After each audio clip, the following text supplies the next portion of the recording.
Hi అండి. ఇప్పుడు నేను ఏం చేస్తున్నానో తెలుసా? చుక్క కూర కిచిడి. దానికి ఏం చేస్తున్నా తెలుసా? చుక్క కూర, పచ్చిమిరపకాయలు, ఉల్లిపాయలు, గరం మసాలాలు, అల్లం చిల్లిపాయ పేస్ట్, 2 కప్పులు బియ్యం కడిగి నానబెట్టుకున్నానండి. చూడండి, 2 కప్పులు. చూసారా? చుక్క కూర తయారీ విధానం చూపిస్తా చూడండి. చూసారా? బండి పెట్టేశాను, ఆయిల్ వేసేసాను, వేడెక్కింది. అగోండి, ఇవి కొంచెం అలా వేగుతాయి. పెద్దగా ఏమి వేయక్కర్లా, ఓన్లీ కిచిడి. ఇది సాయంత్రం పూట తినొచ్చు చక్కగా. నలిపేసేస్తే తొందరగా వేగుతాయి కదా. వేగుతున్నాయి కదా. ఉల్లిపాయ, పచ్చిమిరపకాయ, అల్లం పేస్ట్ వేసా, అల్లం చిన్నుల్లిపాయ ముద్ద. ఇది కొంచెం బాగా వేయించుకోవాలి. ఇలా బాగా అల్లం చిన్నులపై వేగినాక ఏం చేయాలో తెలుసా ఫ్రెండ్స్?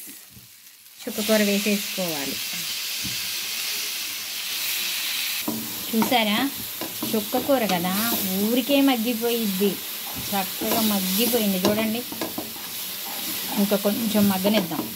ఇలా మగ్గేటప్పుడే కొంచెం పసుపు వేసుకుందాం, కలర్ఫుల్గా ఉంటుంది.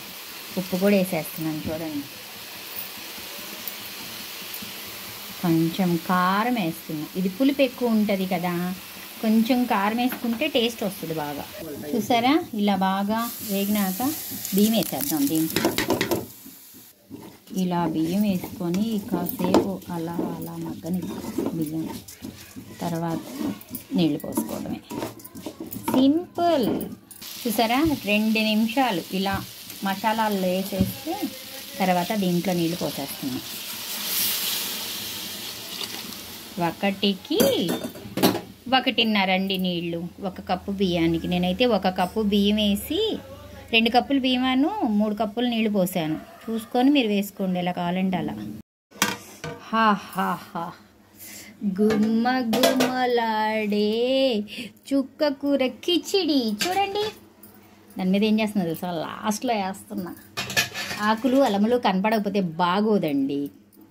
లాస్ట్కి కొంచెం పొడి మసాలా కూడా వేస్తున్నాను. మీకు కావాలంటే వేసుకోండి, నచ్చితే లేకపోతే వదిలేసేయండి. నా గుమ గుమలాడే కిచిడి రెడీ. చూసారు?